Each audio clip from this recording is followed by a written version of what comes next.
Dans le 7e arrondissement de Paris, à la frontière avec le 15e, ce bâtiment, le siège de l'UNESCO, l'Organisation des Nations Unies pour l'éducation, la science et la culture. Ici siègent plus de 190 États, dont la Principauté de Monaco. C'est un effet miroir des valeurs que la principauté peut avoir et peut diffuser. C'est vraiment une organisation pour la conscience des peuples. Une délégation dont l'investissement n'est pas des moindres. Monaco est un partenaire très important. Non seulement c'est un État membre, mais c'est un État membre très actif. De l'éducation à la culture, en passant par les sciences, Monaco Info vous propose une immersion au cœur de l'organisation internationale. Bienvenue à l'UNESCO. L'histoire entre Monaco et l'UNESCO démarre en 1949, moment où la principauté intègre cette grande famille construite quelques années plus tôt. Aujourd'hui, son Excellence Anne-Marie Boisbouvier est à la tête d'une délégation permanente. Son but ?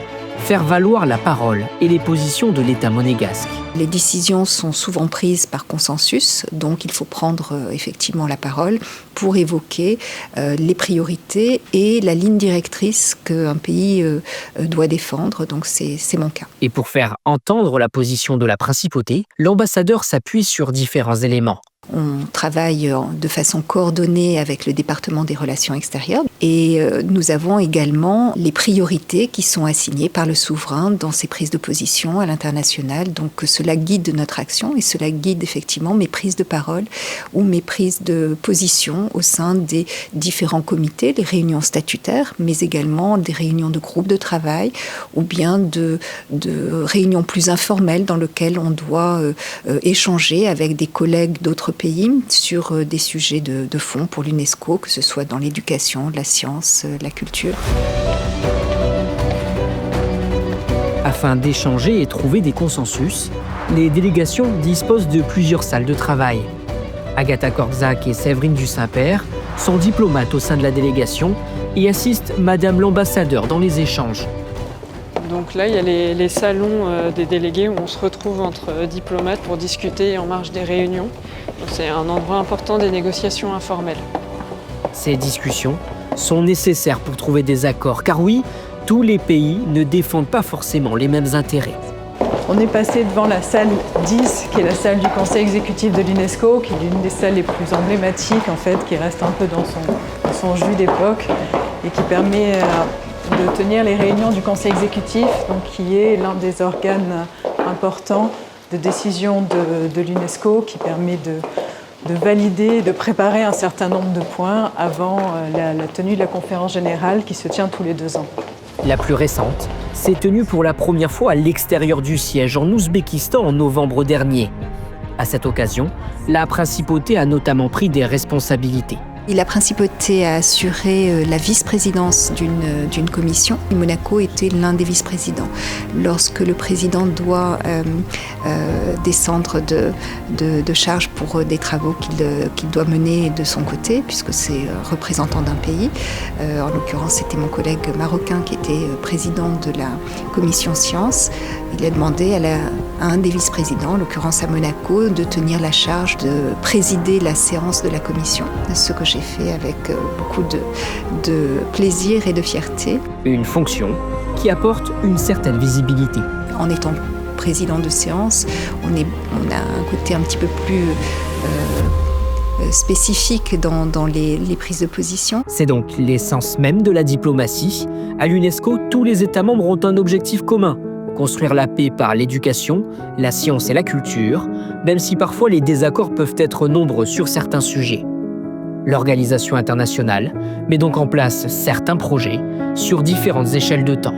Le court terme souvent est lié à l'actualité et souvent malheureusement à des situations de crise difficiles dans un certain nombre de pays. Ce sont des projets que je vais qualifier vraiment d'urgence dans des situations de crise, donc vraiment dans un délai très très bref. Ensuite, il y a plus du moyen terme. Dans ce moyen terme, ça doit être les grandes orientations données par l'UNESCO, dans lequel un certain nombre de pays sollicitent ou des programmes sont mis en œuvre, plus particulièrement dans des régions. Des programmes liés automatiquement au champ d'action de l'institution internationale.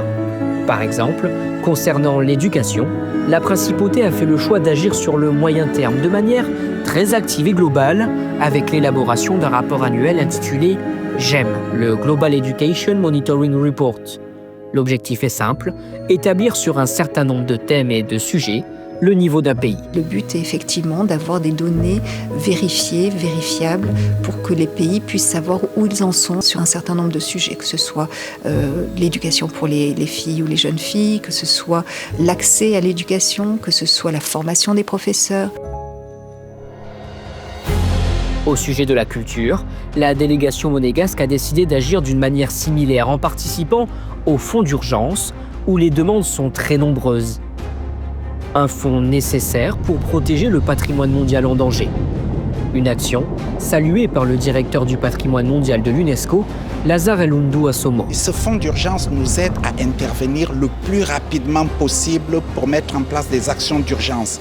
Et là, Monaco est un partenaire très important. C'est d'ailleurs l'un des 6e grands partenaires qui donne des appuis financiers pour permettre à l'organisation de travailler. Merci à Monaco pour cela. Culturellement parlant, le siège de l'UNESCO est également un musée où l'on retrouve de nombreuses œuvres venant des 4 coins du monde. Et ici encore, la principauté est également mise en avant. Ça, c'est le comptoir Monaco, reconnaissable avec ces 2 couleurs et qui donne derrière, donc sur la salle qui a été refaite par l'un des céramistes connu de Monaco, qui était Monsieur Diato. Et peut-être que vous connaissez dans le lycée Régnier 3, il y a une grande fresque murale. C'est le même céramiste qui a réalisé donc les murs et le plafond. Vous pouvez revoir. Et devant se situe donc le comptoir de Monaco, où les différents délégués viennent rechercher leurs documents pour les réunions.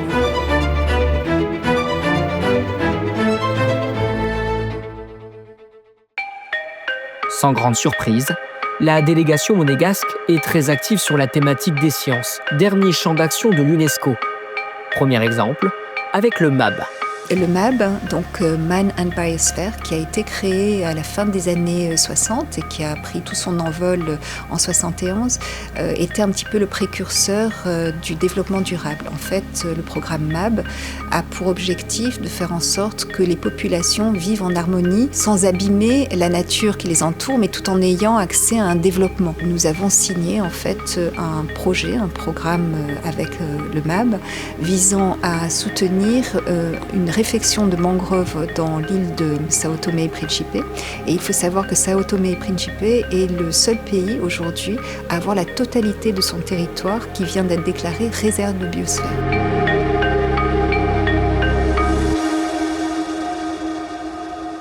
Par la voix de sa délégation, la principauté cherche, sur la question des sciences, à investir sur des projets dits de niche, ceux sur lesquels d'autres nations n'auraient pas pensé s'engager. Un aspect que souligne le secrétaire du programme MAB. La délégation monégasque à l'UNESCO est très proche de beaucoup de programmes, surtout le MAB. Monaco est maintenant vice-président de la commission sciences, mais en particulier avec le MAB, Monaco soutient des initiatives comme le jeune chercheur MAB avec le prix Prince Albert Ier de Monaco qui motive chaque année dizaines d'étudiants, de chercheurs qui s'occupent de la recherche sur le domaine côtier et marine dans les réserves biosphères. Un prix Albert Ier, lui aussi lié à la Commission océanographique intergouvernementale et surtout la décennie de l'océan dans le cadre des projets mis en place. Le chef de la section des politiques marines à l'UNESCO et coordinateur mondial de la décennie de l'océan considère Monaco comme un allié de taille. On ne peut pas se passer de Monaco quand on parle de l'océan. Monaco est un des États membres de la Commission océanographique intergouvernementale, donc nous avons 152 États membres. Mais non seulement c'est un État membre, mais c'est un État membre très actif dans ces questions-là. Ce leadership, je dirais, de Monaco sur les questions de l'océan, il se traduit aussi dans la décennie des sciences océanographiques au service du développement durable, qui est coordonné par la COI à l'UNESCO depuis 2021. Et en fait, le prince est l'un de notre parrains de cette décennie et donc à travers son leadership, il est un peu notre porte-parole au niveau international sur les besoins justement de renforcer les connaissances, d'investir plus dans la science, mais aussi d'utiliser cette science pour les politiques, pour la protection, et non pas juste produire des rapports scientifiques les uns après les autres. Et l'avantage de la principauté, c'est également d'avoir sur son territoire de nombreux experts en la matière. La beauté de Monaco, c'est que comme c'est un État relativement petit, c'est assez facile de travailler avec toutes les parties prenantes au niveau gouvernemental, mais aussi au niveau de philanthropique, puisque nous travaillons aussi de façon très rapprochée avec la Fondation Prince Albert II. Mais vous avez complètement raison. En fait, le Monaco, c'est au-delà du leadership diplomatique, c'est aussi un leadership scientifique. Et ça se traduit par exemple à travers des initiatives qui ont été lancées il y a plus de 120 ans. Depuis qu'une délégation monégasque siège de manière permanente à l'UNESCO, elle n'a cessé de s'investir avec l'appui des différentes institutions politiques et scientifiques locales. Les dirigeants de l'organisation internationale le disent eux-mêmes, la principauté est un allié de taille dans tous les domaines.